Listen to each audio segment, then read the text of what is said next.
Did you ever have a feeling of anxiety or nervousness in your body um, that doesn't exactly feel like it's connected to anything specific? Meaning, sometimes when we're feeling a little jittery or on edge, we assume there's a thought or there's a worry, and we just have to clear that out, and then we're going to feel better.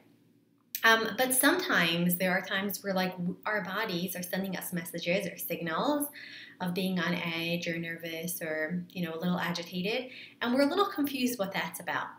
So one of the things that that's usually connected to is, besides for medical reasons or physiological reasons, is something called like body memories. And I wrote a recent article that spoke about somatic psychotherapy. I am a somatic therapist. I've done trainings in somatic intervention, 3 levels, and I'm in a 3-year sensorimotor psychotherapy training.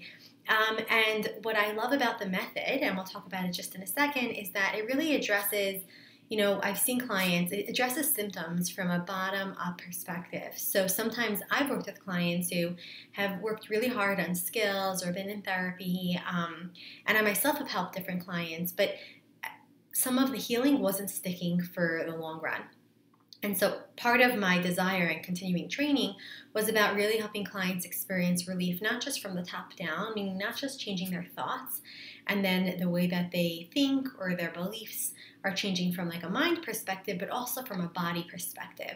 Because sometimes people were doing really good work in therapy, and I've done some research on this, but then they just, the change doesn't stick, or the healing doesn't stick, or the relief doesn't stick. So somatic interventions or somatic psychotherapy is really like a mind-body focused therapy method that helps individuals connect and heal from the body-based beliefs that they might not be aware of in their mind. So someone might be walking around, and on a body level feeling like it's not safe, or I'm in danger, or I'm not allowed to have what I need, or I can never heal, or whatever it might be, or I need to be aggressive in order to actually be taken seriously. So those are like body-based beliefs. And I wrote an article with a couple of interventions, for yourself if you are in treatment, and so to kind of see if you can apply some of them, and if you're a therapist, because I do provide consultation for trauma and anxiety therapists who really want to help their clients move even farther in treatment.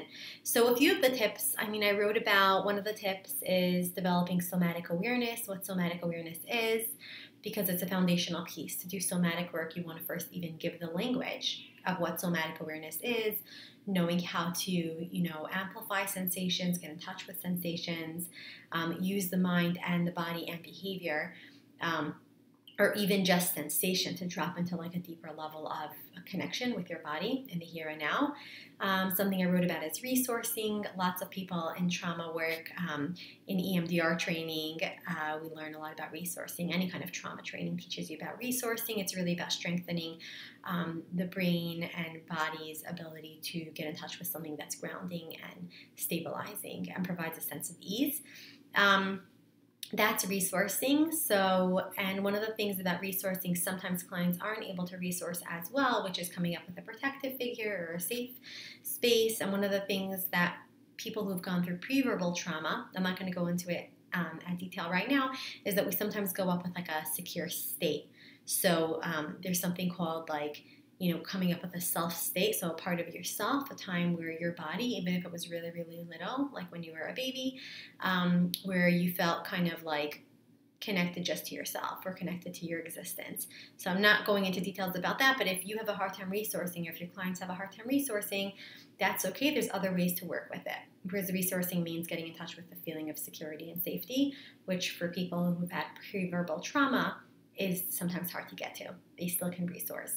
Another tip I wrote about is grounding, a tip about grounding, helping to feel connected to the here and now, the environment, using descriptive language. So, jumping out of the content and the drama and the narrative of the details to getting descriptive and staying very close to the body sensation to help move through whatever chaos or drama or discomfort is happening, to then be able to come back with more mindfulness to the situation. I'm going to skip a few, and the last one of the ones that I think is fascinating is called An Act of Triumph. Peter Levine is the creator of Somatic experience. I've had Ogden created Sensorimotor Psychotherapy, which is more attachment focused, developmental trauma, and shock trauma. Peter Levine is focused on shock trauma. Primarily, but also addresses many different kinds of traumas. But Peter Levine came up with this term, act of triumph, where he talks about somatic therapy really addressing like when you're in a trauma or in a dangerous situation or even an environment that didn't feel so secure. Sometimes your body kind of got trapped in a place or in a way that you weren't able to do what you needed. And good somatic therapy helps you have like an act of triumph, which means being able to re-engage and renegotiate that experience in the therapy room or in a part of your life so that your body can release the tension that's being held in your body on a cellular level connected to that event, because our body stores memories, messages, even when our brains don't know about it. So here are some tips. I'll link the blog below, and I invite you to just become more aware of your body and how you carry yourself, and taking one step today to living a more embodied, connected life.